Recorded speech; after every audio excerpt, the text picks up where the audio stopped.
Earth മീഡിയയിലേക്ക് സ്വാഗതം. ഇന്ത്യയുടെ താജ് ഹോട്ടൽസ് ആഗോള പ്രസിദ്ധമാണ്.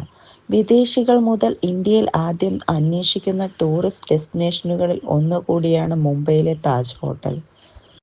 സാധാരണക്കാർക്കു വേണ്ടി ജീവിച്ച സാക്ഷാൽ രത്തൻ ടാറ്റ തന്നെയാണ് താജിന്റെ പ്രശസ്തിക്കും പിന്നിൽ. ടാറ്റ സംരംഭം ആയിരുന്നിട്ടുകൂടി താജ് ഹോട്ടൽ ഇന്നും പലർക്കും അപ്രാപ്യമാണ്. ഇതിനു കാരണം താജ് ഹോട്ടലിന്റെ സ്റ്റാൻഡേർഡ് തന്നെ. മഹാരാഷ്ട്രയിലെ മുംബൈ ആസ്ഥാനമായി പ്രവർത്തിക്കുന്ന താജ് ഹോട്ടൽ ഇന്ത്യയിലെ ഏറ്റവും പ്രശസ്തമായ ഹോട്ടലുകളിൽ ഒന്നാണ്. രാജ്യത്തെ ആദ്യത്തെ പഞ്ചനക്ഷത്ര ഹോട്ടലാണ് താജ് എന്നും പലർക്കും അറിയാത്ത കൗതുകകരമായ വസ്തുതകളിൽ ഒന്നാണ്. ഈ പഞ്ചനക്ഷത്ര ഹോട്ടലിൽ ഒരു നേരം ഭക്ഷണം കഴിക്കാൻ എത്ര ചെലവാകും എന്ന് നിങ്ങൾക്ക് വല്ല ധാരണയുമുണ്ടോ? മാധ്യമ റിപ്പോർട്ടുകൾ പ്രകാരം ഒരു നേരം താജ് ഹോട്ടലിൽ നിന്ന് ഭക്ഷണം കഴിക്കുന്നതിന് ഒരാൾ ഏകദേശം 13,000 രൂപയോളം ചെലവഴിക്കേണ്ടി വരും. നിങ്ങൾ നോൺ ആൽക്കഹോൾ ഡ്രിങ്കുകൾ ഓർഡർ ചെയ്താൽ ചിലവ് 300 മുതൽ 500 രൂപ വരെയാകും.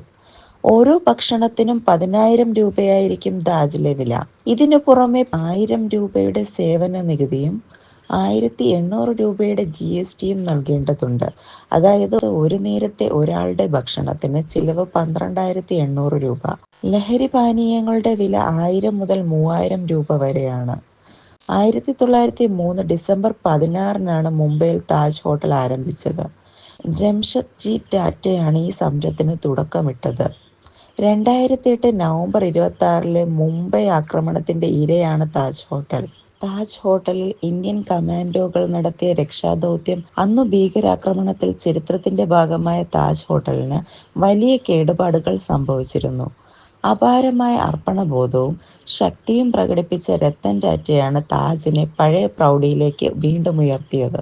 അന്ന് അദ്ദേഹം ഹോട്ടൽ പുനർനിർമ്മിക്കുമെന്നും ആക്രമണത്തിന്റെ ഇരകളായ കുടുംബങ്ങളെ പരിപാലിക്കുമെന്നും പ്രതിജ്ഞയെടുക്കുകയും ചെയ്തിരുന്നു.